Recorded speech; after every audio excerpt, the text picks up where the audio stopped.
Hello and welcome to day 18 of my 365 days of crafting.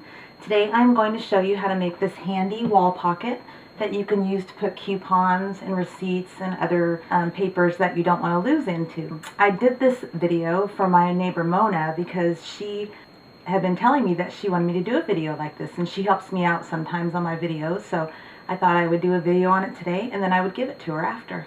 So let's get started. What you will need for this project is some contrasting fabric, either a pencil or a chopstick or a wooden dowel, some scissors or a rotary cutter, and a cutting board with a ruler.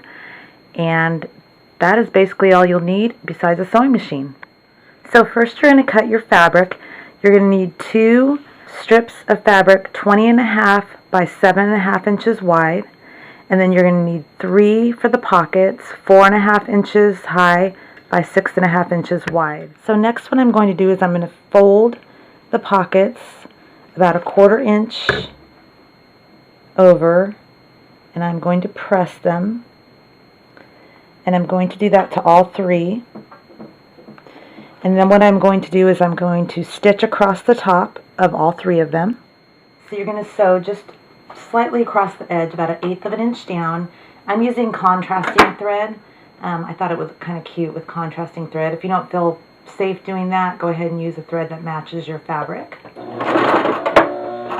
So once you've stitched across the top of all of them, you're going to make sure you cut off all of your strings, and then you're going to turn it over and you're going to iron it to make the pocket about 1/4 of an inch over, just like you did on top. So once you have all 3 sides down, you're going to miter the corners. That means just fold over a little bit of the corner and turn it over, and then press it down. And it might pop up, but we'll pin it down before we sew it. So go ahead and do that to all 4 corners. So once you get your 3 pockets ironed, you're ready to place them on the front of your coupon holder. So I've gone ahead and I've pinned the pockets down to the front of our coupon holder, and then I'm going to just stitch around the 3 edges and make them pockets. So in sewing the pockets on, you're going to sew about 1/8 of an inch, just like we did on the top, all the way around all 3 pockets, leaving the top part open for your pocket. So once you have all your pockets sewn on, we're going to go ahead and put this thing together. We're going to put right sides together, the other piece of fabric for the backing. Make sure that it's nice and even. You can pin it if you'd like.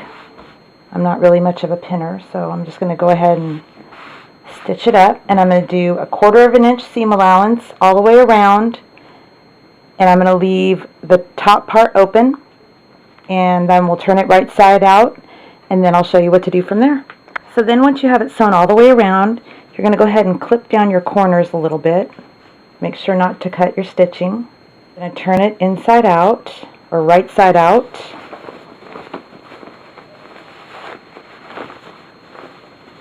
And I like to use a chopstick to push out the corners.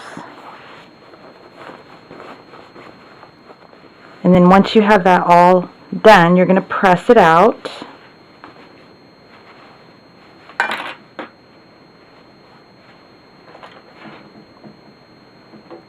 So once you have it all pressed out, you're going to have to turn over the top. You're probably asking why I use the selvage on my project. Well, I knew it wouldn't be showing, and I hate to waste fabric, so I figured I'd go ahead and use it, and I knew I wouldn't have to finish the edges. If you had unfinished edges, what you would do is you would just iron this under about 1/4 of an inch and then just stitch it across the top. So what I'm going to do is I'm going to fold it over about 1 inch, and then I'm going to press that down.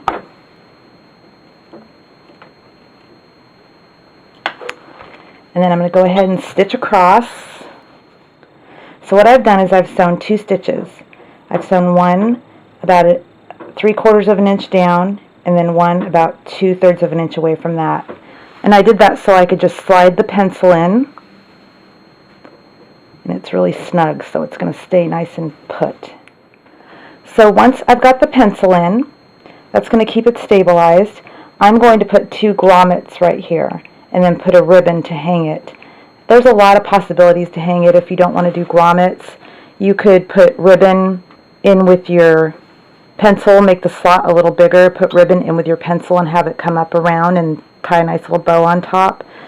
But I just think the grommets are going to make it look nice and neat. So I'm going to go ahead and put the grommets in, and you can refer back to my video on putting a grommet in to see how to do that.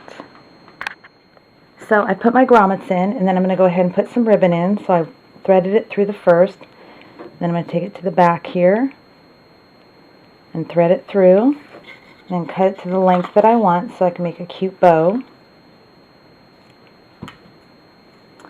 And I'm just going to tie a bow and make my perfect bow like I showed on my bonus video on day 5.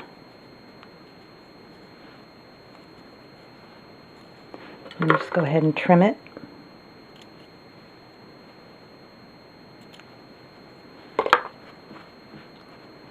And now it's ready to hang. So thank you so much for joining me for day 18 of my 365 days of crafting. And I hope you found this video valuable. And as always, please message me if you have any questions or suggestions. And I will see you tomorrow.